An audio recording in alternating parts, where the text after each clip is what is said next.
يا أيها الذين آمنوا اتقوا الله وقولوا قولا سديدا يصلح لكم أعمالكم ويغفر لكم ذنوبكم ومن يطع الله ورسوله فقد فاز فوزا عظيما أما بعد فإن أصدق الحديث كلام الله وخير الهدي هدي محمد وشر الأمور محدثاتها وكل محدثة بدعة وكل بدعة ضلالة وكل ضلالة في النار. அன்பிற்குரிய இஸ்லாமிய சகோதரிகளே, எல்லாம் வல்ல அல்லாஹு ஜல்ல ஷானஹு வ தஆலாவின் அருமை நல்லடியார்களே, இன்றைய தினம்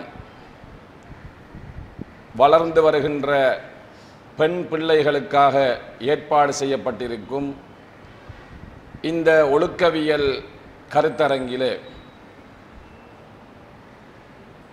சுவனத்து பெண்களின் அழகிய நற்பண்புகள் என்ற தலைப்பு நமக்கு வழங்கப்பட்டிருக்கிறது. இந்த தலைப்புக்குள் நேரடியாக செல்வதற்கு முன்னால் இந்த உலக வாழ்விலே எமது பிரதான இலக்கு என்ன என்பதை நாங்கள் அறிந்து கொள்ள வேண்டும்.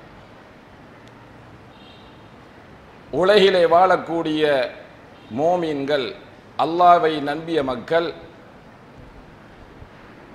மர்மை வாழ்க்கையை இலக்காக கொண்டு இந்த உலகத்தில் வாழ வேண்டும்.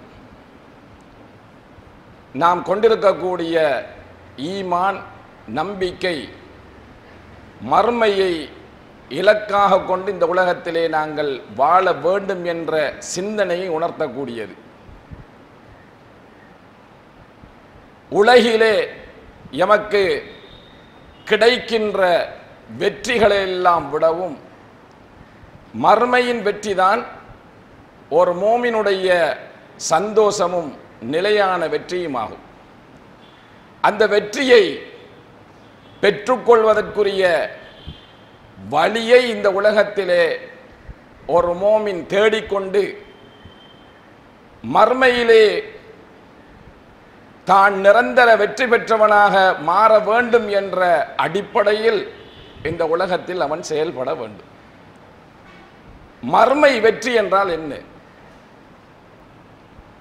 உலக வெற்றிக்கும் மர்மை வெற்றிக்கும் இடையில் உள்ள வித்தியாசம் என்ன என்பதை நாங்கள் எங்களுடைய மனதிலே ஆழமாக பதிக்க வேண்டும்.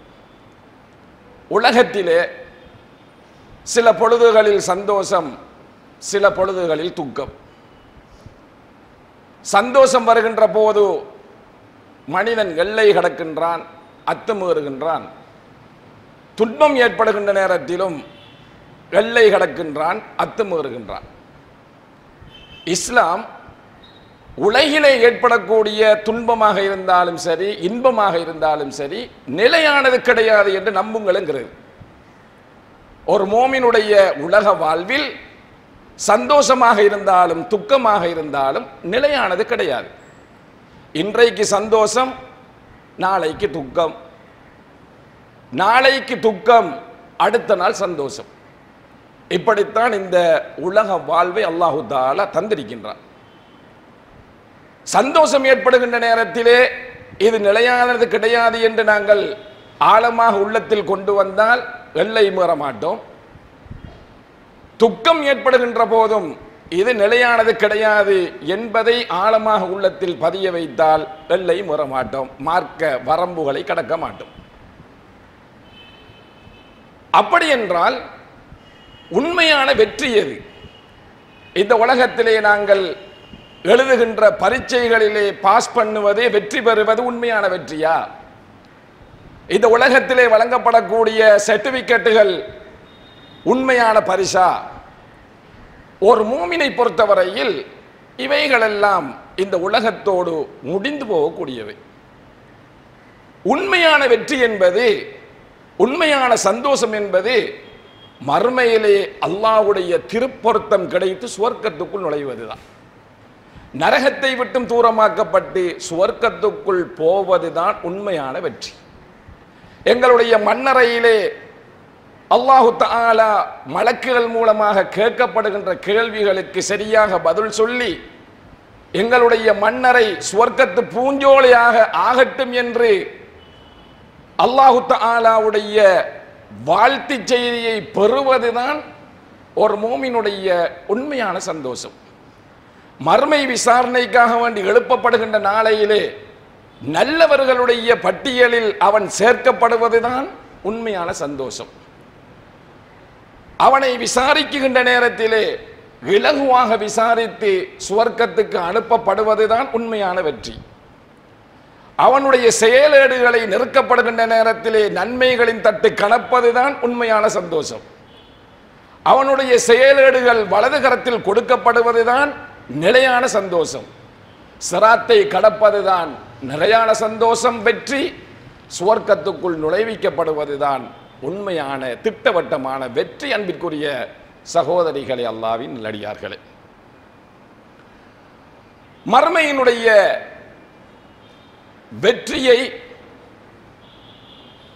சுவர்க்கத்தை நாங்கள் அடைவதற்கு இந்த உலகத்திலே சில தியாகங்கள் செய்ய வேண்டும். பெரும்பாலானவர்கள் நினைத்துக் கொண்டிருக்கிறார்கள் மர்மை வெற்றி என்பது சுவர்க்கத்துக்குள் நுழைவதுதான் என்று. அது திட்டவட்டமான வெற்றி கிடையாது. ஏனென்றால் எங்களுடைய நம்பிக்கை நாளை மர்ம நாளையிலே ஈமான் கொண்ட மூமின்களில் ஒரு கூட்டம் செய்த பாவங்களுக்கு தண்டனையை அனுபவித்து விட்டு அதற்கு பின்னாலே சுவர்க்கத்துக்குள் அனுப்பப்படுவார்கள். அவர்களும் சுவர்க்கத்துக்கு தான் போனார்கள். ஆனால் நரகத்துக்குள் சென்று விட்டு சுவர்க்கத்துக்குள் அவர்கள் சென்றிருக்கிறார்கள். எனவே அது திட்டவட்டமான வெற்றி கிடையாது. திட்டவட்டமான வெற்றி என்பது நரகத்தை விட்டும் பாதுகாக்கப்பட்டு சுவர்க்கத்துக்குள் நுழைவிக்கப்படுவதுதான் என்பதை அல்லாஹு தஆலா தன்னுடைய திருமறை குர்ஆனிலே சொல்லி காட்டுகின்றான். ஃபமன் ஸுஹ்ஸிஹ அனின்னார் வ உத்கிலல் ஜன்னah, நரகத்தை விட்டும் தூரமாக்கப்பட்டு சுவர்க்கத்துக்குள் யார் நுழைவிக்கப்பட்டாரோ ஃபகத் ஃபாஸ, அவர் திட்டவட்டமாக வெற்றி பெற்று விட்டார் என்று அல்லாஹ் தஆலா சொல்லுகிறார்.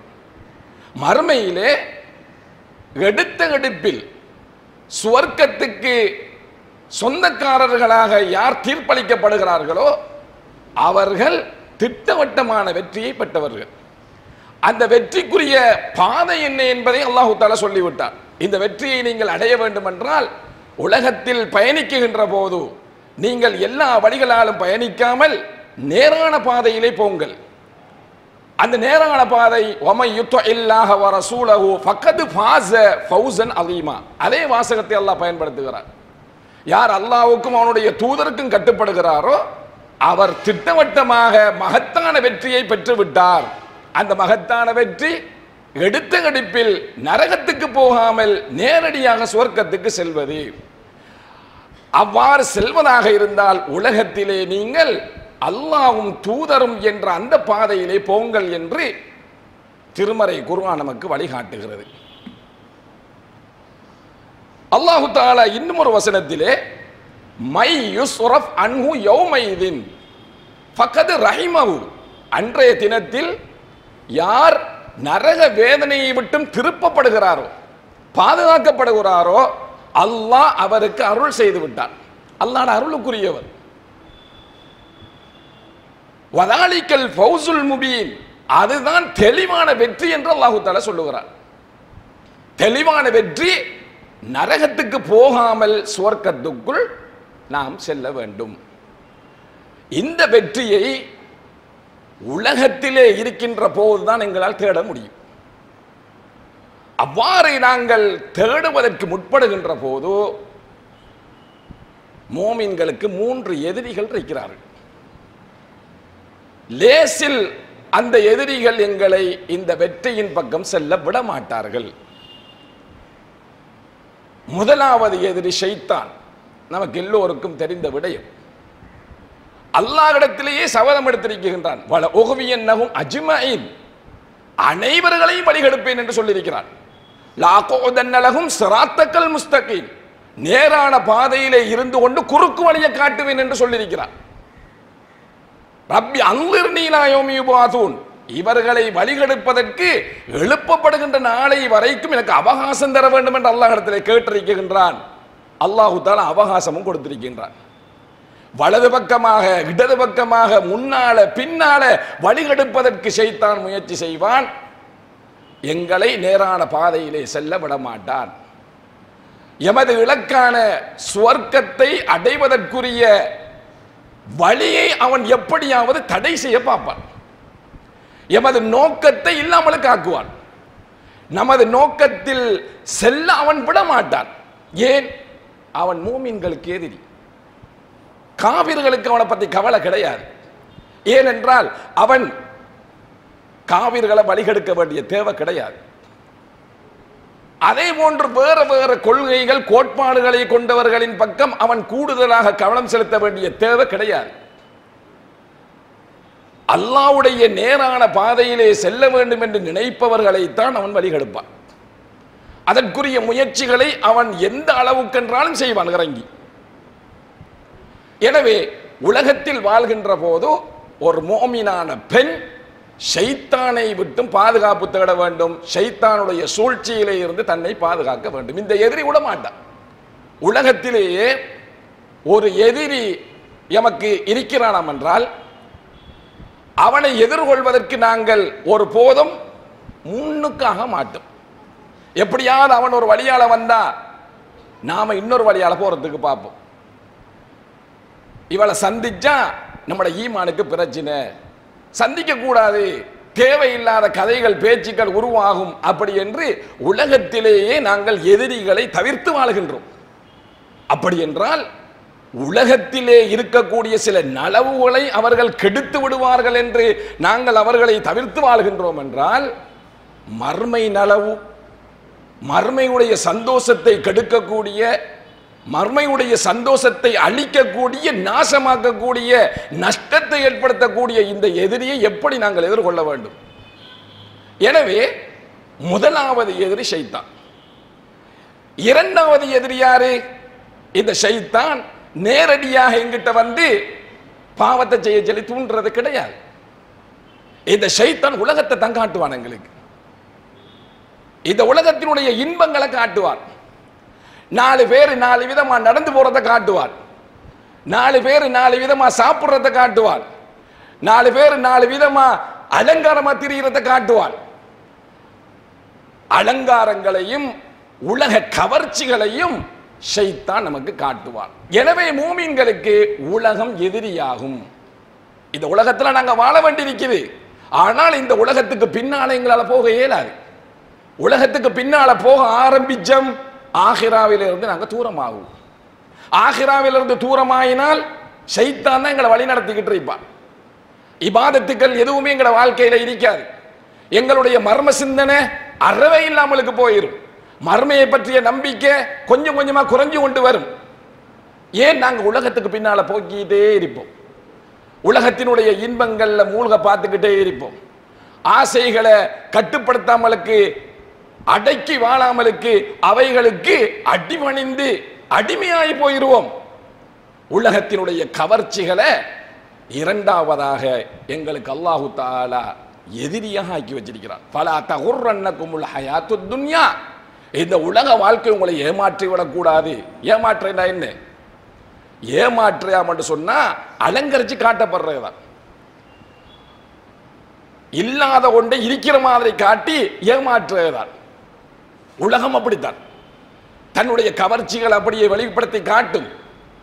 அதுக்கு பின்னால நாங்க அள்ளுண்டு போக ஆரம்பிச்சோம், இழுத்துக்கிட்டே போவோம்.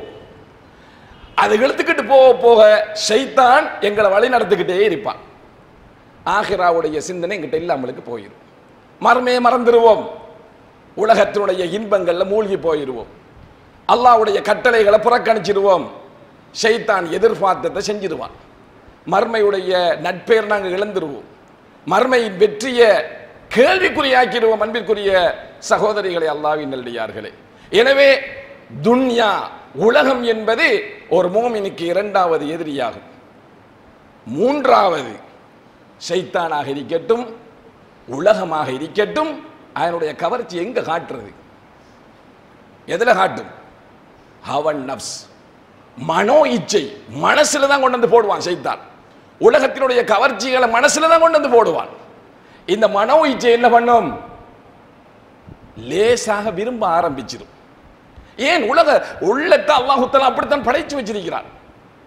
இந்த உள்ளம் சுவர்க்கத்தினுடைய விடயங்களை விரும்புறதுல கஷ்டமாக இருக்கும், நரகத்தினுடைய விடயங்கள் அதுக்கு லேசாக இருக்கும், விருப்பமானதாக இருக்கும். சுவர்க்க காரியங்கள் வெறுப்பானதாக தென்படும், நரகத்தினுடைய காரியங்கள் விருப்பமானதாக தென்படும். ஷைத்தானும் இந்த உலகமும் மனிதனுடைய உள்ளத்தில் கொண்டு போய்த்தான் அந்த ஆசையை போடும். போட்ட உடனேயோ மனோ இச்சைக்கு நாங்கள் எல்லாம் கட்டுப்பட்டுருவோம். லேசில் மனோ இச்சையை தடுக்க இயலாது. அதுக்கு நாங்கள் இந்த உலகத்தில் போராட வேண்டும், மனசோட போராட வேண்டும். அல்லாஹ் தஆலா அந்த மனசோட போராடினா தான் சுவர்க்கத்தை வச்சிருக்கிறார். அம்மா மன் காஃப மகாம ரப்பிஹி வனஹன் நஃப்ஸ அனில் ஹவா. அல்லாஹ்வை பயப்பட வேண்டும் என்ற சிந்தனையும் இருக்க வேண்டும், அல்லாஹ்வை நாம சந்திக்க வேண்டிய சிந்தனையும் இருக்க வேண்டும், மனசை கட்டுப்படுத்த வேண்டும். எல்லாருக்கும் அல்லாஹ் பற்றிய சிந்தனை இருக்குதான்.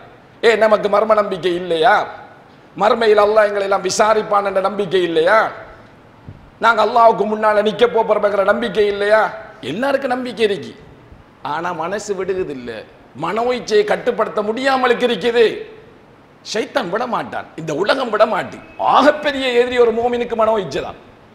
அதனாலதான் திருமறை குர்ஆன்ல பல வசனங்களை நீங்க பார்ப்பீர்கள், மனோ இச்சையை கட்டுப்படுத்துங்க, மனோ இச்சையை அடைய விடாதீர்கள், அதை கட்டுப்படுத்தி வாழுங்கன்னு சொல்லிட்டு அல்லாஹ் தஆலா சொல்லுவான்.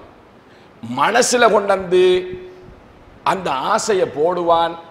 கண் பார்க்கிறதுக்கு விரும்பும், கை பிடிக்கிறதுக்கு விரும்பும், கால் நடக்கிறதுக்கு விரும்பும், வாய் பேசுறதுக்கு விரும்பும், எல்லாமே நடக்க ஆரம்பிக்கும். ஆனா சுவர்க்கத்தினுடைய விடயங்கள் எடுத்து பாருங்க, லேசில மனசுக்கு அது விருப்பமானதாக இருக்காது, லேசில மனசு விரும்பாது. காரணம் என்ன? அல்லாஹ் தஆலா அந்த உள்ளத்தை அப்படித்தான் படைச்சு வச்சிருக்கிறான். உள்ளம் சுவர்க்க காரியங்கள் அதற்கு கஷ்டமானதாக இருக்கும், நரக விடயங்கள் அதற்கு லேசானதாக இருக்கும் என்கிறத நாங்கள் அல்லாஹ்வுடைய தூதர் ஸல்லல்லாஹு அலைஹி வஸல்லம் அவர்கள் சொல்லி தந்த அந்த செய்தியிலே பார்க்கின்றோம். அன்பிற்குரிய சகோதரிகளே, அல்லாஹ்வின் நல்லடியார்களே, எனவே இந்த மூன்று எதிரிகளிலே இருந்தும் ஒரு மோமின் தன்னை பாதுகாத்து வாழ வேண்டும். அப்படி வாழ்ந்தால்தான் அவன் இலக்காக கொண்டிருக்கக்கூடிய அந்த மறுமை வெற்றியை அவனால் பெற்றுக்கொள்ள முடியும். இப்போது மனோ இச்சையை கட்டுப்படுத்துறதுக்கு, மனோ இச்சையை கட்டுப்படுத்துறதுக்கு எமக்கிட்ட என்ன தேவை, என்ன இருந்தா மனோ இச்சையை கட்டுப்படுத்தலாம்? குணங்கள் வருவதாக இருந்தாலும் தக்குவா இருந்தால்தான் வரும். தக்குவா உள்ள உள்ளத்துக்கு தான் நல்ல பண்புகள் வர ஆரம்பிக்கும். ஆகையினால் தக்குவாவை எங்களுடைய உள்ளத்திலே கொண்டு வர வேண்டும். தக்குவா இருந்தால்தான் இந்த எதிரிகளிலே இருந்து எங்களால் பாதுகாத்து வாழ முடியும், எங்களுடைய இலக்கை நாங்கள் சரியாக அடைய முடியும். தக்குவாவை எடுப்பதற்கு நாங்கள் என்ன செய்கிறது? தக்குவா வர வேண்டும். தக்குவாவை கொண்டு வருவதற்கு நாங்கள் என்ன செய்வோம்?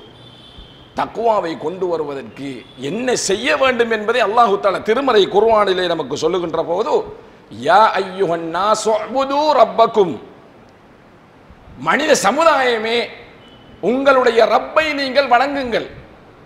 அல்லதி ஹலக்கக்கும், உங்களுடைய ரப்பு எப்படிப்பட்டவன்? உங்களை படைத்தவன். நீங்கள் அல்லாஹ்வால் படைக்கப்பட்ட ஒரு படைப்பு, ஒரு படைப்பினம். எனவே உங்களை அவன் படைச்சிருக்கிறான். படைத்த அந்த எஜமான் என்ன சொல்றானோ அதை நீங்கள் செய்யுங்கள். அவன் உங்களை வணங்க சொல்லுகிறான், நீங்கள் வணங்குங்கள். உங்களை மட்டும் அவன் படைத்தான். உங்களுக்கு முன்னாலே எத்தனையோ சமுதாயம் இந்த உலகத்தில் வாழ்ந்து மறைந்து போயிருக்கிறார்கள். வல்லதீன மின் கபிலிக்கும், உங்களுக்கு முன்னுண்டானவர்களையும் அவன் தான் படைத்தான். அவனை நீங்கள் வணங்குங்கள், நீங்கள் அவனை வணங்குங்கள். எதற்காக வணங்குங்கள் தெரியுமா? லஅல்லக்கும் தத்தகூன், உங்களுக்கு தக்குவா வரலாம், இறையச்சம் வர வேண்டும் என்பதற்காக வணங்குங்கள் என்று அல்லாஹ் தஆலா சொல்லுகிறார். அல்லாஹ்வை வணங்க வணங்கத்தான் தக்குவா இறையச்சம் வரும். இறையச்சம் வந்தால்தான் எங்களுடைய 3 எதிரிகளிலே இருந்து எங்களால் தப்ப முடியும். தப்பினால்தான் எங்களுடைய இலக்காகிய அந்த சுவர்க்கத்தை நாங்கள் அடைய முடியும். அல்லாஹ்வை வணங்குவோம். அல்லாஹ்வை வணங்குகின்ற ஒரு மூமினாக இந்த உலகத்திலே நாங்கள் வாழ வேண்டும். அல்லாஹ்வை வணங்குவது என்றால் தொழுகை மட்டும்தான் வணக்கமா? வணக்கம் என்று சொன்ன உடனே எங்கள உள்ளத்தில் பர்றது எது? தொழுகை மட்டும்தான். தொழுகை மட்டும்தான் வணக்கமா? இபாதாத்துகள் 3 வகைகள் இருக்கின்றன. வணக்க வழிபாடுகள் 3 வகைப்படும். ஒன்று அல் இபாதாத்துல் கௌலியா, சொல் ரீதியான வணக்கங்கள். இரண்டாவது செயல் ரீதியான வணக்கங்கள். மூன்றாவது உள ரீதியான வணக்கங்கள், உள்ளத்தோடு சம்பந்தப்பட்ட வணக்கங்கள். சொல் ரீதியான வணக்கம் கராத்துல் குர்ஆன், குர்ஆனை ஓதுறது, தஸ்பீ செய்கிறது, திக்ர் செய்கிறது, சொல் ரீதியான வணக்கங்கள். செயல் ரீதியான வணக்கம் தொழுகை, நோன்பு, இப்படியான அம்சங்கள் எல்லாம் செயல் ரீதியான வணக்கங்கள். உள ரீதியான வணக்கங்கள் இருக்கின்றன. இறையச்சம், தவக்குல், அல்லாஹ்வை நேசம் வைக்கிறது, அல்லாஹ்விடத்திலே ஆதரவு வைக்கிறது, அல்லாஹ் பயப்படுறது, இது எல்லாம் உள ரீதியான வணக்கங்கள். அல்லாஹ் எனக்கு போதுமானவன், அல்லாஹ் என்ன பாதுகாப்பான், அல்லாஹ் என்னுடைய விடயங்களுக்கு போதுமானவனாக இருக்கிறான். உள ரீதியான வணக்கங்கள் மிக முக்கியமான வணக்கங்கள். இந்த 3 வணக்கங்களையும் மோமீன்கள் இந்த உலகத்திலே செய்ய வேண்டும் தக்குவா வாரத்துக்கு. இந்த 3 வணக்கங்களையும் எப்படி செய்ய வேண்டும்? நாம நினைச்சபடி, நினைச்ச மாதிரி, நாம விரும்பின மாதிரி, நாம கேள்விப்பட்ட மாதிரி செஞ்சுட்டு போகலாமா? இந்த 3 வணக்கங்களும் வணக்கங்களாக அங்கீகரிக்கப்பட வேண்டும் என்றால் அதற்குரிய நிபந்தனைகளை பேணி செய்யப்பட வேண்டும். அது என்ன நிபந்தனை? முதலாவது சரியான ஈமான் என்கிட்ட இருக்க வேண்டும். நாங்கள் மூமின்களாக இருக்க வேண்டும், சரியான ஈமான் உள்ளவர்களாக இருக்க வேண்டும். எங்களுடைய ஈமானிலே ஷிர்க் இருக்கக்கூடாது. சரியான ஈமானோடு எங்களுடைய வணக்கத்தை நாங்கள் செய்ய வேண்டும். இரண்டாவது, அல்லாஹ்வுடைய தூதர் காட்டி தந்த வழிமுறையின் பிரகாரம் அந்த இபாதத்தை நாங்கள் செய்ய வேண்டும். மூன்றாவது, இஹ்லாஸ் என்ற மன தூய்மையுடன் அந்த இபாதத்தை செய்ய வேண்டும். எங்கிட்ட எல்லாத்தையும் ஈமான் இருக்குது, நாங்கள் யாரும் இணை வைக்கிறது கிடையாது, ஆனால் எங்கிட்ட வந்து இஹ்லாஸ் இல்லை என்று வைங்க, நாம செய்யற வணக்கத்தில் தூய்மை இல்லை என்று வைங்க, மற்றவர்களுக்காக செய்யறோம் என்று வைங்க, உலகத்துக்காக வேண்டி செய்யறோம் என்று வைங்க, இன்னொருத்தரை திருப்திப்படுத்துறதுக்காக வேண்டி செய்தால் அந்த வணக்கம் பெருமதி இல்லைங்கிறத எல்லாரும் அறிஞ்சு வச்சுதான் இருக்கிறோம். ஆனா அல்லாஹ்வுடைய தூதர் ஸல்லல்லாஹு அலைஹி வஸல்லம் அவர்கள் குறிப்பிட்ட மிக முக்கியமான ஒரு நிபந்தனை தான் இந்த மார்க்கத்தில் அனுமதிக்கப்படாத ஒன்றை உருவாக்குதல் அல்லது அனுமதிக்கப்பட்ட ஒன்றை மார்க்கம் அனுமதிக்காத முறையில் செய்தல்.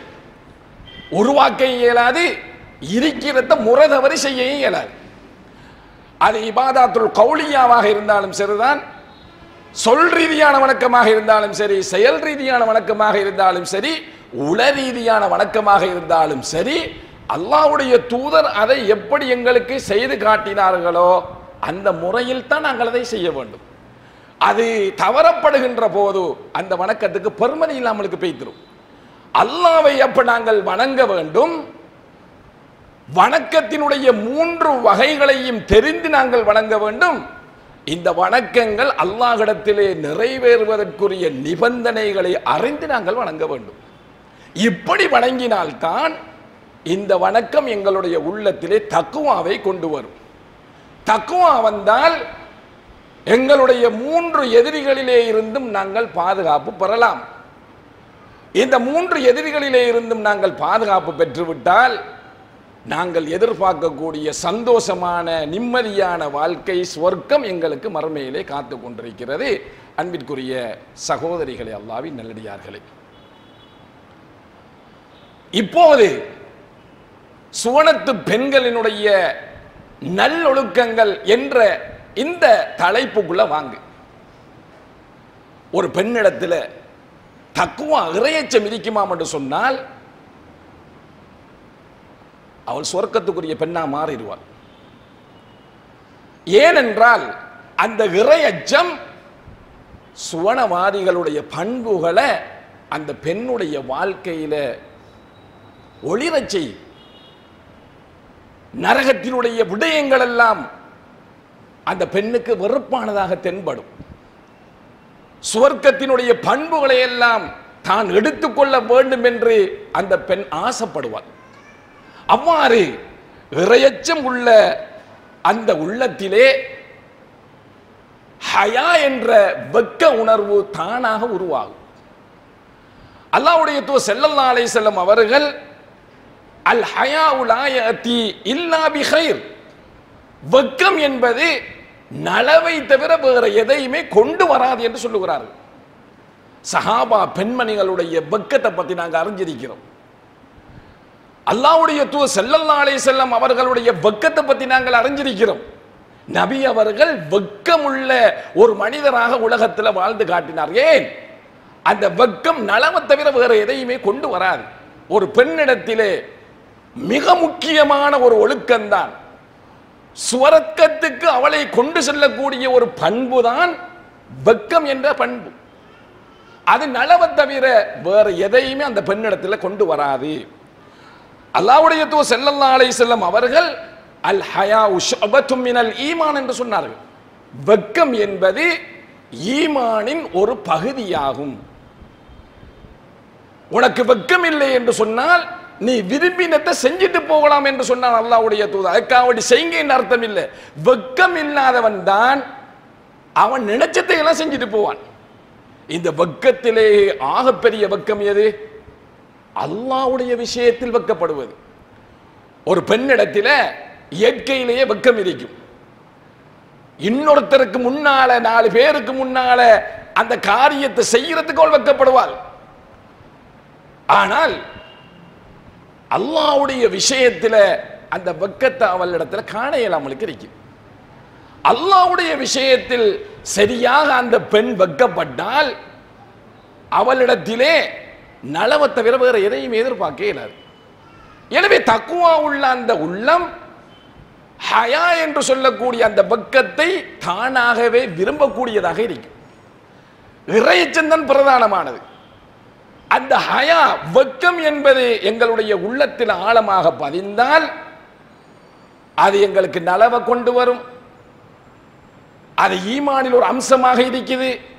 எங்களுடைய பேச்சுக்கள்ல ஒழுக்கம் இருக்கும், எங்களுடைய நடத்தைகளில் ஒழுக்கம் இருக்கும், மற்றவர்களை நாங்கள் மதிக்க பார்ப்போம், பெருமை இருக்காது, பணிவுத்தன்மை இருக்கு. இப்படி அனைத்து சுவர்க்கத்துக்குரிய பண்புகள் அனைத்தையுமே கொண்டாந்துரும். வெட்கம் இல்லை என்று சொன்னால் எங்களுடைய பேச்சுக்கள்ல ஒழுக்கம் இருக்காது. வெட்கம் இல்லை என்று சொன்னால் எங்களுடைய நடத்தைகளில் ஒழுக்கம் இருக்காது. வெட்கம் இல்லை என்று சொன்னால் எங்களுடைய அனைத்து விடயங்களும் நரகத்துக்கு இட்டு செல்லக்கூடிய காரியங்களாக மாறி போறதுக்குரிய வாய்ப்புகள் அதிகம் இருக்கின்றன. அன்பிற்குரிய சகோதரிகளை, அல்லாஹ்வின் நல்லடியார்களே,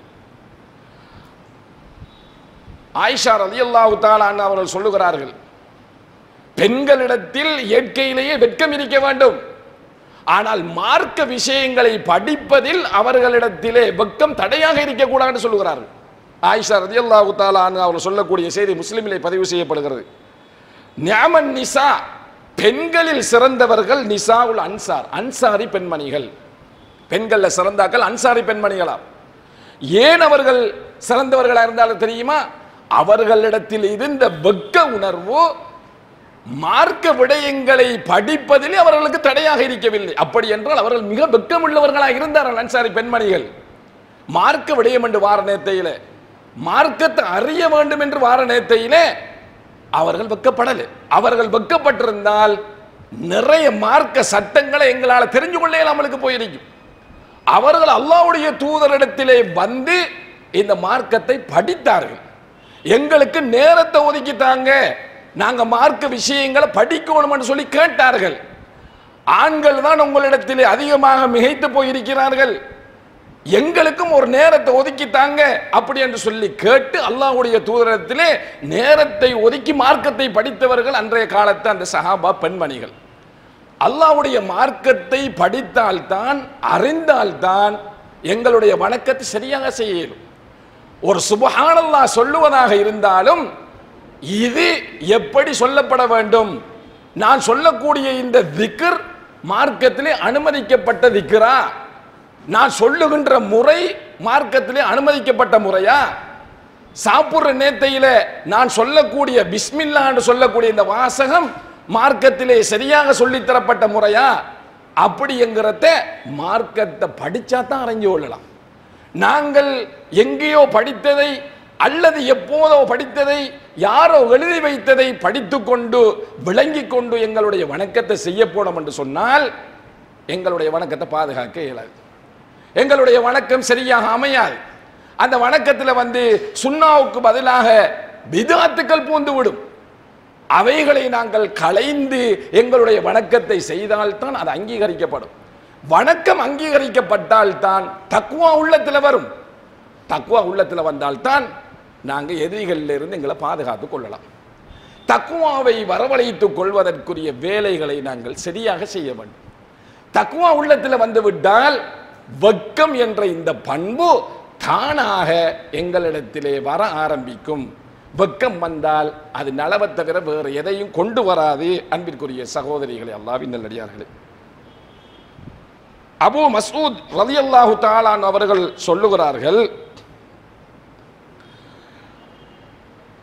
வெட்கம் இல்லை என்று சொன்னால் அல்லாஹ்வுடைய தூதர் ஸல்லல்லாஹு அலைஹி வஸல்லம் சொன்னார்கள், வெட்கம் இல்லை என்று சொன்னால் நீ விரும்பினத்தை செஞ்சுட்டு போ. வெட்கம் உள்ளவன் விரும்பினத்தை எல்லாம் செய்ய மாட்டான். அப்படி என்றால் அது மார்க்கத்தோடு சம்பந்தப்பட்ட விடயங்களை உள்ளடக்கினது. இந்த மார்க்கத்தில் நாங்கள் நினைச்சதை எல்லாம் செய்யலாமா? எங்கட ஈமான் விடாது. நாம் நினைச்சத்தை எல்லாம் செய்து விட்டு போறதுக்கு எங்கட ஈமான் விடாது. அப்படி இல்லையாமன்னா நாங்கள் ஈமான் கொண்டிருக்க வேண்டிய அவசியமே இல்லை. ஈமான் கொண்டிருக்கிறதே நாம் நினைச்சதை எல்லாம் செய்ய இயலாது. ஏன்? நாங்கள் மர்மைக்குரியவர்கள், இந்த உலகத்துக்குரியவர்கள் கிடையாது. நாங்கள் மர்மை இலக்காக கொண்டவர்கள். மர்மை இலக்காக கொண்ட இந்த சமுதாயத்தை வழிகெடுக்கிறதுக்கு 3 எதிரிகளும் தயாராக இருக்கிறார்கள். அதில் இருந்து எங்களை பாதுகாக்க வேண்டும். கொஞ்ச காலத்து வாழ்க்கை தான், கொஞ்ச காலத்து வாழ்க்கை. அண்மை காலங்களில் நடந்து வரக்கூடிய இளம் வயது மரணங்களை எல்லாம் நாங்கள் பார்த்துட்டு தான் இருக்கிறோம். எப்போ மரணம் வரும் எங்களுக்கு தெரியாது. நாம் நினைச்சதை எல்லாம் செஞ்சுட்டு போயிட்டோம் வைங்க, நாம் நினைச்சதை எல்லாம் நடத்தி போட்டு போயிட்டோம் வைங்க, எங்கள மனசுக்கு விருப்பமானதை எல்லாம் செஞ்சுட்டு போயிட்டோம் வைங்க, நம்முடைய மன்னரை வாழ்க்கை எப்படி இருக்க போகிறது? நம்முடைய மகஷர் எப்படி இருக்க போகிறது? நம்முடைய மர்ம வாழ்க்கை எப்படி இருக்க போகுது? கொஞ்சம் நாம சிந்திச்சு பார்த்திருக்கிறோமா? இந்த உலகத்தினுடைய இன்பங்கள்லாம் நாங்கள் மூழ்க பார்க்கிறோம். மனிதன் என்று சொன்னால் இந்த உலகத்தை தவிர்த்து கொண்டு அவனால் வாழ இயலாது. அல்லாஹ்வுடைய தூதர் ஒட்டு மொத்தமாக நீங்கள் உலகத்தை தவிர்த்து கொண்டு சன்னியாசிகள் மாதிரி இருங்கன்னு சொல்லல. உலகத்தினுடைய தேவைகளை எடுத்துக்கொண்டுதான் அல்லாஹ் பயந்து கொண்டு போக வேண்டியிருக்கிறது. காட்டுக்கு போயிருந்துகிட்டு நான் சினிமா பார்க்கறது இல்லை, சினிமா பாடல்கள் கேட்கறது இல்லை என்று சொல்ற தியாகம் இல்லை. ஊருக்குள் இருந்து கொண்டு, வீட்டுக்குள் இருந்து கொண்டு அவைகளை கட்டுப்படுத்தி வாழ்வதுதான் தியாகம். வேற என்ன தியாகத்தை நாங்கள் இந்த இஸ்லாத்துக்காக வேண்டி செஞ்சிட்டோம்? இந்த மார்க்கத்துக்காக வேண்டி எங்களோட சகோதரர்கள் சகோதரிகள் அடிக்கப்படுறதை நாங்கள் பார்த்துக்கிட்டு இருக்கிறோமா இல்லையா? எங்களுடைய உள்ளங்கள் எல்லாம் அப்படியே இறுகி போய், எங்களுடைய உள்ளங்கள் எல்லாம் அப்படியே கனத்து போய், கண்கள் கண்ணீரை வரவழைக்குது இல்லையா? இப்படி நாங்கள் யூதர்கள் நசாராக்கள் செய்யக்கூடிய அநியாயங்களை பார்த்துக்கிட்டு எங்களோட உறவுகளுக்காக வேண்டி அழுகின்ற அதே நேரத்தில் எங்களுடைய உடுப்புகளை பார்த்தா வெஸ்டர்ன் டைப், எங்களுடைய பழக்க வழக்கங்களை பார்த்தா மாற்று மதத்தினுடைய கலாச்சாரம். யாருக்காக வேண்டி எதிராக நாங்கள் கையை உயர்த்தி பிரார்த்தனை செய்கின்றோமோ அந்த எதிரிகளுடைய கலாச்சாரத்தை எங்களுக்குள் வைத்துக் கொண்டு அவர்களுடைய ஆடைகளை நாங்கள் உடுத்துக்கொண்டு அவர்கள் திரிவது போன்று நாங்களும் திரிந்து கொண்டு எங்களுடைய கவலையை வெளிப்படுத்துவது என்ன வகையில் நியாயம் என்பதற்குரிய இஸ்லாமிய சகோதரிகளை நாங்கள் பார்க்கிறோம். எமது உறவுகள் அநியாயமாக கொல்லப்படுறதை நாங்கள் பார்க்கிறோம். ஆனால் எங்களுடைய உள்ளத்திலே அவைகள் தாக்கம் செலுத்துகின்றன. வெறுமனே எங்களுடைய நடவடிக்கைகள்ல அந்த தாக்கம் வராமல் இருக்குது. சிந்திக்க வேண்டும். இந்த உலகத்தினுடைய யதார்த்தத்தை நாங்கள் புரிந்து கொள்ள வேண்டும். எப்போது எங்களுக்கு மரணம் என்கிறது தெரியாது. என்றைக்காவது ஒரு நாள் நாங்கள் மரணிப்போம். அந்த மரணம் வருகின்ற நேரத்திலே நான் அதை எதிர்கொள்றதுக்கு தயாராக இருக்கிறேனா? நான் இப்போது மரணம் வந்தாலும் அதை ஏற்றுக்கொள்றதுக்கு தயாராக இருக்கிறேன் என்று சொல்லக்கூடிய தைரியம் எனக்கு இருக்கிறதா? வயசுக்கு வந்து விட்டால் மார்க்க கடமைகள் எல்லாம் நமக்கு கடமையாகிவிடும். எத்தனை பேர் கடமைகளில் பொடுபோக்கு, எத்தனை பேர் பொடுபோக்கு. தொழுகிறதுக்கு கூட எங்களால் முடியாமல் இருக்கிறது. தொழுகையில கூட 5 நேர தொழுகையில கூட எங்களால் பேடுதலுக்கு இல்லாமல் இருக்கிறாமல் சொன்ன என்ன தியாகம் நாங்கள் செய்கிறோம்? இந்த மார்க்கத்தை நாங்கள் பெற்றுக்கொண்டதற்காக வேண்டி என்ன தியாகம் செஞ்சிருக்கிறோம்? எங்களுடைய முன்னோர்கள் எவ்வளவு தியாகத்துக்கு மத்தியில் இந்த மார்க்கத்தை எடுத்தார்கள். ஃபிரௌனுடைய மனைவி ஆசியாவை பத்தி நாங்க அறிஞ்சு வச்சிருக்கிறோம். என்னுடைய இரட்சகனே, உன்னிடத்தில் இருக்கக்கூடிய வீட்டை எனக்காக கட்டித்தான் என்று சொல்லி அல்லாஹ்விடத்தில் பிரார்த்தனை செய்தார். வனஜ்னி மின் ஃபிர்அவுன வஅமலிஹி வனஜ்னி மினல் கௌமில் ஸாலிமீன். ஃபிர்அவுனும் அவனுடைய அட்டகாசத்திலே இருந்து என்னை பாதுகாத்து விடு, அநியாயக்கார கூட்டத்திலே இருந்து என்னை பாதுகாத்து விடு, அவர்களுடைய அட்டகாசத்திலே இருந்து என்னை பாதுகாத்து விடு. எப்படி வாழ்ந்த ஒரு பொம்பளை, அரச மாளிகையில அந்த பொம்பளை எப்படி வாழ்ந்திருப்பார்கள் கொஞ்சம் யோசிச்சு பாருங்க. எவ்வளவு இன்பத்தோடு வாழ்ந்திருப்பார்கள். அப்படிப்பட்ட அந்த வாழ்க்கையை அல்லாஹ்வுடைய மார்க்கத்துக்காக வேண்டி அந்த பெண்மணி அவர்கள் தியாகம் செய்கிறார்களாம் என்றால் நாங்க அந்த தியாகத்தை செய்ய தேவையில்லை, அந்த அளவுக்கு தியாகம் செய்ய தேவையில்லை. எங்களுக்கு மார்க்கம் கடமையாக்கி இருக்கக்கூடியவைகளை கூட எங்களால் தியாகம் செய்யாதவனுக்கு இருக்குது. சிந்திக்க வேண்டும். எனவே எங்களுடைய உள்ளத்தில் ஆக பிரதானமாக நாங்கள் கொண்டு வர வேண்டியது தக்குவா. அந்த தக்குவா இருக்குமாம் என்று சொன்னால் இஸ்லாமிய முன்மாதிரி மிக்க பெண்களிடத்திலே, சுவர்க்கத்து பெண்களிடத்திலே இருக்க வேண்டிய மிக முக்கியமான ஒரு பண்புதான் அல் ஹயா, வெட்கம் என்ற இந்த பண்பு. இந்த பண்பை பெற்றவர்களாகத்தான் அன்றைய அந்த நபித்தோழிகள் சஹாபா பெண்மணிகள் காணப்பட்டார்கள். அவர்களிடத்திலே வெட்கம் இயற்கையாக இருந்தது, கூடுதலாக இருந்தது. ஆனாலும் அல்லாஹ்வுடைய மார்க்க விஷயங்களை அவர்கள் கேட்டு அறிகின்ற விடயத்திலே அவர்களுடைய வெட்கம் அவர்களுக்கு தடையாக இருக்கவில்லை என்றும் இந்த செய்திகளிலே நாங்கள் பார்க்கின்றோம். ஆயிஷா ரலியல்லாஹு தஆலா அன்ஹா அவர்களை பற்றி எங்களுக்கு தெரியும். அவர்களுடைய ஹுஜுரா, அந்த அறையில தான் ரசூல் ஸல்லல்லாஹு அலைஹி வஸல்லம் அடக்கம் செய்யப்பட்டார்கள். அதுக்கு பின்னால் அபூபக்கர் ரலியல்லாஹு தஆலா அவர்கள் அடக்கம் செய்யப்படுகிறார்கள். ரசூலுல்லாஹ் கணவர், அபூபக்கர் ரலியல்லாஹு அன்ஹு அவர்கள் தந்தை. அவர்கள் 2 பேரும் அந்த அறைக்குள்ளே அடக்கம் செய்யப்பட்டிருக்கும் காலமெல்லாம் ஆயிஷா ரலியல்லாஹு தஆலா அன்ஹா அவர்கள் தங்களுடைய வளமையான விடயங்களை அந்த அறையிலே செய்து வந்தார்கள். உமர் ரலியல்லாஹு தஆலா அன்ஹு அவர்கள் மரணித்து அவர்கள் அடக்கம் செய்யப்பட்டதுக்கு பின்னால ஆயிஷா ரலியல்லாஹு தஆலா அன்ஹா அவர்கள் சாதாரணமாக உடை மாற்றுவது போன்று அந்த அறையிலே மாற்ற மாட்டார்கள். இதுக்கு மரணித்து போய்விட்டார்கள். மரணித்து போயிருந்த அந்த உமர் ரலியல்லாஹு தஆலா அன்ஹு அவர்களை நினைத்தவர் ஒரு அந்நிய ஆள் என்று சொல்லி தன்னுடைய உடையை அவர்கள் ஏதாவது ஒன்றை கட்டிக்கொண்டுதான் மாற்றுவார்கள் என்கின்ற சொல்ற அளவுக்கு ஆயிஷா ரலியல்லாஹு தஆலா அன்ஹா அவருடைய வெட்கம் இருந்துச்சு. அப்படித்தான் அந்த பெண்கள் இருந்தார்கள். உலகத்திலே வாழ்கின்ற போது அப்படித்தான் வாழ்ந்தார்கள். எனவேதான் இந்த பண்பு எங்களிடத்திலே இல்லை என்று சொன்னால் எல்லா கெட்ட பண்புகளும் எங்களிடத்தில் வரும். எல்லா மோசமான பண்புகளும், நரகத்துக்குரிய பண்புகளும் எங்களிடத்தில் வரும். இதை நாங்கள் முதலாவது தெரிந்து கொள்ள வேண்டும், உள்ளத்திலே ஆழமாக பதித்துக் கொள்ள வேண்டும்.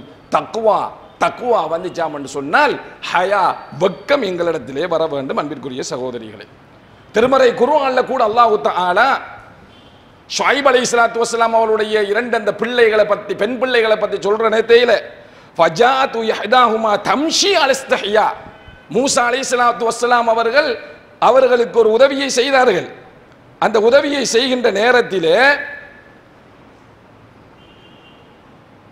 பாப்பா இடத்திலே சென்று இப்படி ஒரு சம்பவம் நடந்தது அப்படின்னு சொல்லி அந்த பெண்கள் சொல்ற போது ஷுவைப் அலைஹிஸ்ஸலாத்து வஸ்ஸலாம் அவர்கள் அவரை கூட்டிட்டு வாங்கன்னு சொல்லி அவர்கள் அனுப்புறாங்க. ஏன்னா அவர்களுக்கு ஆண் மக்கள் இல்லை. அவர்கள் கால்நடைகளுக்கு தண்ணி போட்டுறதுக்காக வேண்டி வந்தா ஆண்கள் முந்தி அடிச்சுக்கிட்டு நிற்பார்கள், அவர்கள் ஓரமாக நிற்பார். நம்முடைய சமுதாயம் எங்கேயாவது போலின் என்று சொன்னா ஆம்பளைகளுக்கு மேலால பொம்பளைகளை வைத்திருவார். அவர்கள் ஒதுங்கி நிற்பார். கொடுத்து முடிச்சதுக்கு பின்னால எல்லாரும் கலைஞ்சி போனதுக்கு பின்னால எடுத்துட்டு போவா. ஏனென்றா அன்னி ஆணோட கலந்துடக்கூடாது, அன்னி ஆணோட கலந்துடக்கூடாதுங்கிறதால ரொம்ப கவனமாக இருந்தார்கள். அப்ப மூசா அலைஹிஸ்ஸலாத்து வஸ்ஸலாம் அவர்கள் இந்த காட்சியை கண்டுதான் அவர்களுடைய மந்தைகளுக்கு தண்ணீரை புகட்டி கொடுத்தார்கள். இந்த சம்பவத்தை போய் எங்க வாப்பாட்ட சொல்ற நேரத்தில் அவரை கூட்டிட்டு வாங்கன்னு சொல்லி அனுப்புறாரு. அதுல அந்த பெண்கள்ல ஒருத்தி மூசா அலைஹிஸ்ஸலாத்துல வாராக வெக்கத்தோட வந்தார் அப்படின்னு சொல்லி அல்லாஹ் தஆலா சொல்றான். ஒரு ஆணவக ஃபஜாத்து இஹ்தாஹுமா தம்ஷி அலஸ்தஹியா, வெக்கத்தோடு அவரிடத்திலே நடந்து வந்து காலத்து இன்ன அபி எது ஊக்கல் எஜிசிய காஜிர மாச கைத்தலனா, எங்களை வாப்பா நீங்க எங்களுக்கு நீர் போட்டி தந்ததுக்காக வேண்டி கூலி கொடுக்கறதுக்கு உங்களை கூப்பிடுறாரு அப்படின்னு சொல்லி அவரை கூட்டிட்டு போனார்கள் என்கிறது திருமறையில அல்லாஹ் தஆலா சொல்லி காட்டுறார். ஏன் அல்லாஹ் சொல்ல வேண்டும்? ஏன் இந்த வெக்கத்தை சொல்லணும் அல்லாஹ் தஆலா? பெண்களிடத்திலே இருக்க வேண்டிய மிக முக்கியமான, பெண்கள் மட்டுமல்ல ஆண்களிடத்திலும் அந்த பண்பு இருக்க வேண்டும். சரியாக அந்த பண்பு இருக்குமாம் என்று சொன்னால் அல்லாஹ்ட விஷயத்துல வெக்கப்படுவான், அல்லாஹ்ட விஷயத்துல வெக்கப்படுவான். 4 பேருக்கு முன்னால அதை செய்யறதுக்கு வெக்கமா இருக்க இல்லையா? 4 பேருக்கு முன்னால இருந்து கொண்டு ஒரு அந்நிய ஆணோட ஒரு பொம்பளை பேசுவாவா? பேச மாட்டான். தனிமையில் இருந்து கொண்டுதான் என்ன பண்ணுவான்? என்னையாவது ஒன்றை செய்ய பார்க்க. தனிமையில் இருக்கிற நேரத்தில் அங்க ரப்புல் ஆலமீன் பார்த்துக்கிட்டு இருக்கிறான். அவனுக்கு முன்னால நான் மறுமையில போய் நிற்க வேண்டியிருக்குது. அவன் என்ன விசாரிப்பான் என்ற அந்த வெக்க உணர்வு இருக்குமாம் என்று சொன்னா 4 பேருக்கு முன்னால செய்யற நேரத்தில் வெக்க உணர்வு இருக்கா இல்லையா? 4 பேரை படைத்து இந்த உலகத்தை படைத்தவன் ரப்புல் ஆலமீன் தன்னை பார்த்துக்கிட்டு இருக்கிறானே என்ற அந்த வெக்க உணர்வு வந்து சமட எல்லாத்தையும் தூக்கி போட்டுருவான். அல்லாஹ் பார்த்துக்கிட்டு இருக்கிறான். அவனுடைய பூமியில நான் இருந்துகிட்டு இருக்கிறேன், அவனுடைய ரிஸ்கை நான் திண்டுகிட்டு இருக்கிறேன். இப்படி இருக்கிற போது எப்படி நான் என்னுடைய ரப்புக்கு மாறு செய்ய இயலும்? என்னுடைய ரப்புக்கு நான் எப்படி மாறு செய்வது? அப்படி என்று அல்லாஹ்வை அஞ்சி வெக்கத்தோடு அந்த காரியத்திலிருந்து தன்னை பாதுகாத்துக் கொள்வாள் என்கிறத நாங்க புரிந்து கொள்ள வேண்டும்.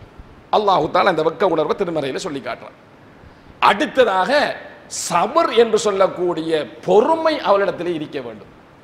முஸ்லிம் பெண்களிடத்தில், சுவர்க்கத்து பெண்களிடத்தில் இருக்க வேண்டிய மிக முக்கியமான பண்பு சபர், பொறுமை. ஏன் அந்த பொறுமை இல்லாததான் நிறைய பிரச்சனைகளுக்கு காரணமே. பொறுமை என்று சொன்னா அல்லாஹ் தஆலா நமக்கு ஏற்படுத்தக்கூடிய அந்த முசீபத்துகள், தொந்தரவுகள், நோவினைகள் இவைகளுக்கு மட்டும் பொறுமையா இருக்கிறது இல்லை. பொறுமை என்கிறது ஆழமான ஒரு கருத்தை கொண்டது. நாங்கள் அல்லாஹ்வை வணங்குவதென்றால் பொறுமை வேணும். நன்மையான காரியம் ஒன்றை செய்யறதே என்கிட்ட பொறுமை வேணும். சுபஹ் தொழுகைக்கு நாங்கள் எழும்போடும், பொறுமை இருந்தால் தான் எழும்பலாம். சுபஹ் தொழுகை எங்களை கட்டாயமா இல்லையா? 5 நேரம் தொழுகிறது கட்டாயமா இல்லையா? அந்த கட்டாயத்தை செய்வதாக இருந்தால் பொறுமை வேண்டும், தியாகம், பொறுமை வேண்டும். அல்லாஹ்வுக்காக வேண்டி நான் இதை செய்ய வேண்டும், தூக்கத்தை தியாகம் செய்ய வேண்டி வரும். ஒரு படிப்புக்காக வேண்டி நல்ல ரிசல்ட்ஸ் எடுக்க வேண்டும் என்றதுக்காக வேண்டி எவ்வளவு தியாகம். ஒழுங்கா சாப்பாடு இல்லை, ஒழுங்கா குடிக்கிறது இல்லை, ஒழுங்கா தூங்குறது இல்லை, படிப்பு எவ்வளவு முயற்சிகள் செய்கிறோம். ஒரு சர்டிபிகேட்டுக்காக வேண்டி அல்லது 4 ரிசல்ட்ஸுக்காக வேண்டி எவ்வளவு முயற்சிகள் செய்யக்கூடாது செல்லல, முயற்சிகள் செய்யறீங்க. சுவர்க்கம்ங்கிறது வெறும் சர்டிபிகேட் துண்டு மாதிரியா? சுவர்க்கம்ங்கிறது எவ்வளவு பெரிய கூலி. அதை தாரையாம் என்று சொன்னால் வெறுமனே நாங்க படுத்து தூங்கிட்டு போயிட்டோம்னு சொன்னா அல்லாஹ்வோட பொருத்தங்களுக்கு கிடைச்சிருமா? அல்லாஹ்வோட அருள் கிடைச்சிருமா? அல்லாஹ்வோட அருள் செய்யணும். அல்லாஹ்வோட அருளுக்குரியவர்கள் அங்க மாற வேண்டுமே, அல்லாஹ்வுடைய அருள் எங்களுக்கு கிடைக்க வேண்டுமே, அல்லாஹ் என்னை பொருந்த வேண்டுமே. என்ன பொருந்துறியாமன்னு சொன்ன நான் அதுக்கு தகுதியானவளா இருக்க வேண்டுமா இல்லையா? அந்த பொருத்தத்தை அடையக்கூடியவளா நான் இருக்க வேண்டுமே. அப்ப அல்லாஹ்வுடைய விஷயத்திலே பொறுமை இருந்தால் மட்டும்தான் நன்மைகளை செய்யலாம். பொறுமை இல்லாட்டி இந்த இடத்துக்கு வந்திருக்கவே இயலாது. தியாகத்தோட தான் செஞ்சிருக்கிறோம், வந்திருக்கிறோம். தியாகத்தோட தான் அல்லாஹ் விளம்பி வணங்குகிறோம். ரமலான் மாதம் வந்துச்சு, தியாகத்தோட தான் எங்களுடைய அனைத்து விடயங்களையும் ஒதுக்கிவிட்டு அல்லாஹ்வை நாங்கள் வணங்கினோம். எனவே ஒரு நன்மையை செய்யறதுக்கு பொறுமை வேணும். அது ஒரு அளவுக்கு எடுத்துக்கிட்டாலும் தீமை ஒன்றை விடுறது இருக்கு இல்லையா? அதுக்கு ஒரு இடத்துல ஒருத்தர் இடத்துல பொறுமை இருந்தால் மட்டும்தான் வெல்லலாம், இல்லைன்னா கடைசி வரைக்கும் வெல்ல. ஒரு தீமையை விடுறதுக்கு பொறுமை வேண்டும். இது அல்லாஹ் எனக்கு தடுத்திருக்கிறான், நான் அல்லாஹ்வுக்கு வேண்டி பொறுமை செஞ்சு கொள்றேன். அல்லாஹ் எனக்கு இந்த விடயத்தை ஹராமாக்கி இருக்கிறான், இதை செய்யக்கூடாது சொல்லியிருக்கிறான், மற்றவர்கள் செஞ்சுட்டு போகட்டும். அவர்களுக்கு மர்ம நம்பிக்கை இல்லை அல்லது இருந்தும் குறைவாக இருக்கிறது, நான் அல்லாஹ்வை நம்பி இருக்கிறேன், அல்லாஹ்வுடைய மார்க்கத்தை படிச்சிருக்கிறேன், அல்லாஹ் எனக்கு இப்படித்தான் சொல்லி இருக்கிறான். ஒரு முஸ்லிம் பெண் இப்படித்தான் ஹிஜாப் அணிய வேண்டும் என்று சொல்லியிருக்கிறான், ஒரு முஸ்லிம் பெண் இப்படித்தான் நடக்க வேண்டும் என்று சொல்லியிருக்கிறான், ஒரு முஸ்லிம் பெண் இப்படித்தான் பேச வேண்டும் என்று சொல்லியிருக்கிறான், நான் அதுக்கேற்றமா இருந்துட்டு போறேன்.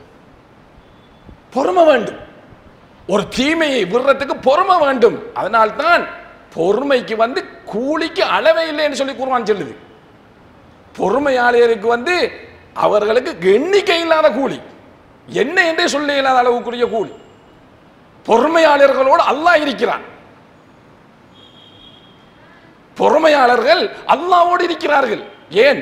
பொறுமை என்கிறது சும்மா சாதாரணமாக அல்லாஹ் நமக்கு விடுற துன்பங்களை துயரங்களை தாங்கிட்டு போறது மட்டுமல்ல, அதுவும் பொறுமையில் ஒரு வகைதான். நன்மை செய்யறதுக்கு பொறுமை வேண்டும், தீமையை விடுறதுக்கு பொறுமை வேண்டும். அந்த பொறுமை இல்லை என்று வைங்க, சின்ன ஒரு தலையடி காய்ச்சல் வந்தாலே நாம என்ன செஞ்சிருவோம்? நம்மளோட நிலைமையை மாத்திக்குவோம், நிலைமை மோசமாகிவிடும். எப்படியாவது எங்களுடைய வருத்தத்தை லேசாக்க வேண்டும் என்று தான் பார்ப்போமே தவிர மார்க்கம் இதை தடுத்திருக்கிறா, இந்த வருத்த முறையை லேசாக்கிறதுக்கு என்ன வழியை மார்க்கம் சொல்லுகிற அந்த வழியில போவோம் அப்படி என்று சொல்லி நினைப்போமா? அல்லது என்ன வழியில போய் என்றாலும் இந்த வருத்தத்தை லேசாக்க வேண்டும்.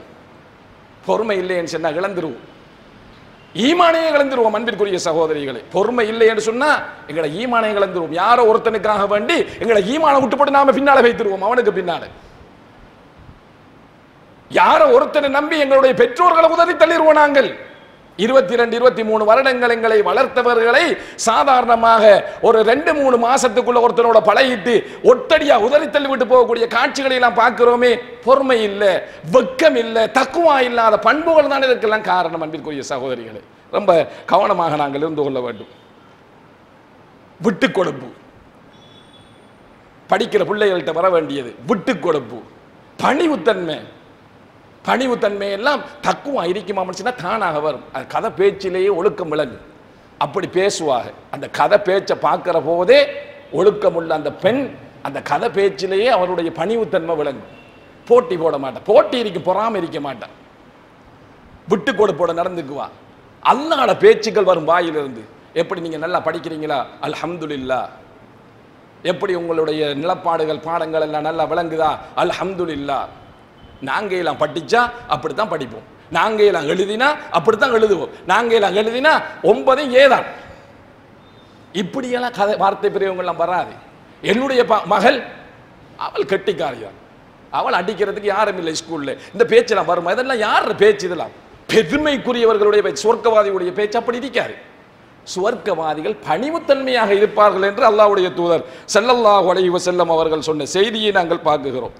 நரகவாதிகளுக்குரிய பண்பு தான் பெருமை அடிக்கிறது, கர்வம் கொள்றது, அழகை வச்சு பெருமை அடிக்கிறது, பணத்தை வச்சு பெருமை அடிக்கிறது, அறிவை வச்சு பெருமை அடிக்கிறது. வானாம். அல்ஹம்துலில்லாஹ். இது எல்லாம் தந்தவன் ரப்புல் ஆலமீன். அவன் இந்த உள்ளத்திலே ஞாபக சக்தியை தரவில்லை என்றால் என்னுடைய நிலைமை மாறி.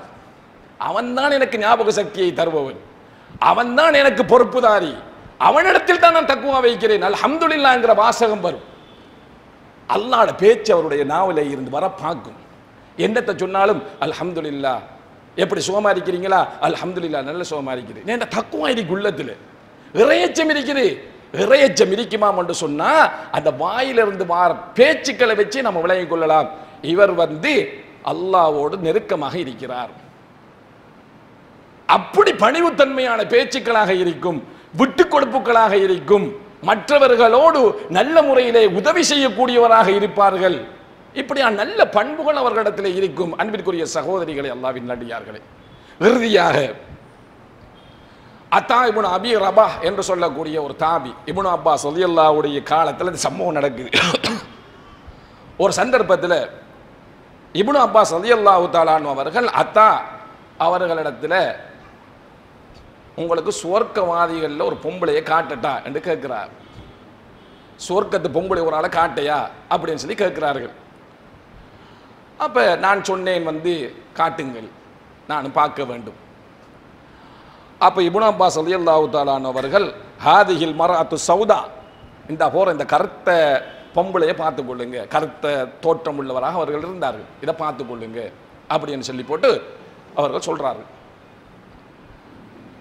இந்த பொம்பளை ஒரு சந்தர்ப்பத்தில் அல்லாஹ்வுடைய தூதரிடத்தில் நான் வலிப்பு நோயால் பாதிக்கப்பட்டிருக்கிறேன், இன்னி உஸ்ரா, நான் வலிப்பு நோயால் பீடிக்கப்பட்டிருக்கிறேன், அல்லாஹ்வுடைய தூதரே இந்த நோய் வந்துச்சாமன்னு சொன்னா எனக்கு என்ன நடக்குன்னே தெரியாது, என்னுடைய ஆடைகள் எல்லாம் அலங்கோலமாக போய்விடும், ஃபதுல்லாஹ் லி, அல்லாஹ்விடத்தில் எனக்கு அவனுடைய துஆ செய்யுங்க, இந்த நோய் நீங்க வேண்டும் அப்படின்னு சொல்லி போட்டு கேட்டான். அப்ப அல்லாஹ்வுடைய தூதர் ஸல்லல்லாஹு அலைஹி வஸல்லம் அவர்கள் அந்த இடத்துல அந்த பெண் மீது இரக்கம் கொண்டு இன் ஷிஅத்தி சபர்த்தி வலக்கில் ஜன்னா, நீ பொறுமையாக இருந்தியாமன்னு சொன்னா உனக்கு சுவர்க்கம் இருக்குது, நீ நாடினால் நீ விரும்பினா நான் அல்லாஹ்விடத்தில் துஆ செய்கிறேன், உன்னுடைய இந்த நோய் குணமாகிறதுக்கு நான் அல்லாஹ்விடத்தில் பிரார்த்தனை செய்கிறேன் சொல்றான். நாம் இதை என்ன செய்வோம், சுவர்க்கத்தை புறவு பார்த்துக்கலாம், இப்போ முதல் வருத்தம் லேசாகணும், சின்ன ஒரு தடையடியே எங்களால் தாங்க இயலாது. ஆனால் அந்த நபித்தோழிகள் சுவர்க்கத்து பெண்கள் உலகத்தினுடைய கஷ்டங்களை அல்லாஹ்வுக்காக வேண்டி சகித்தார்கள், உலக கஷ்டங்களையும் உலக துன்பங்களையும் அல்லாஹ்வுக்காக வேண்டி பொறுமை காத்தார்கள். அதான் அவர்கள் சுவர்க்கவாதிகளாக இன்று வரைக்கும் போற்றப்படுகிறார்கள். அப்ப அந்த பொம்பளை சொல்றாங்க நான் பொறுமையோடு இருக்க போறேன், நான் இந்த நோயோட பொறுமையோடு இருக்கிறேன், ஏன்னா அது சாதாரணமான நோய் இல்லை, ஆண்களுக்கு வந்தாலே தாங்க இயலாது, பெண்களுக்கு வந்தால் எப்படி இருக்கும், நான் தாங்கிக் கொள்றேன் அல்லாஹ்வுடைய தூதரே.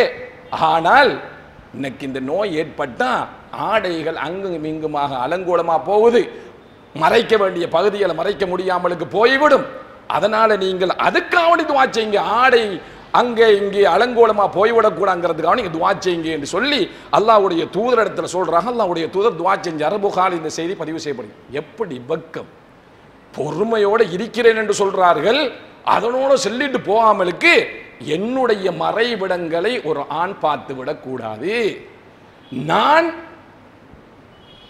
என்னுடைய வெட்கம் என்னுடைய ஆடைகள் அங்கும் இங்குமாக வெளியாறி விடக்கூடாது, நான் ஒரு மானமுள்ள பெண்ணாக இருக்க வேண்டும், மற்றவர்கள் பார்க்குகின்ற ஒரு பொருளாக கவர்ச்சி பொருளாக என்னை ஆக்கி விடாதீர்கள், அப்படி ஆகிறதுக்கு இருந்தேன் அல்லாஹ்விடத்தில் பாதுகாப்பு துஆ செய்யுங்க, இந்த மாதிரியான ஒரு நிலைமை எனக்கு வந்துடக்கூடாது, எனக்கு தெரியாது அந்த நிலைமை ஏற்பட்டுச்சாமன்றா எனக்கு என்ன நடக்குதுன்றே தெரியாது, அல்லாஹ்விடத்தில் அதுக்காக துஆ செய்யுங்க என்று சொல்லி அல்லாஹ்வுடைய தூதரிடத்தில் எப்படி ஒழுக்கமுள்ள பொம்பளை, எப்படி பொறுமை உள்ள பொம்பளை, எப்படி மானமுள்ள ஒரு பொம்பளை, எப்படி வெட்கமுள்ள ஒரு பொம்பளையா இருந்திருக்கிறார்கள். இன்றைக்கு ஒன்றுக்கு மேற்பட்ட ஆடைகள் நம்மிடத்தில் இருக்குது, அந்த ஆடைகளை சரியாக நாங்கள் பயன்படுத்துகின்றோமா அல்லது மற்றவர்களை சுண்டி இழுக்கக்கூடிய அடிப்படையில் எங்களுடைய ஆடைகளை நாங்கள் ஆடை கலாச்சாரம் எப்படி போயிருக்கின்ற அன்பிற்குரிய சகோதரிகளை, ஹிஜாபுடைய விஷயம் எப்படி போயிருக்கிறது, நம்முடைய உள்ளத்திலே கேட்டு பார்த்தாலே விளங்கு, நீ போட்டிருக்கிற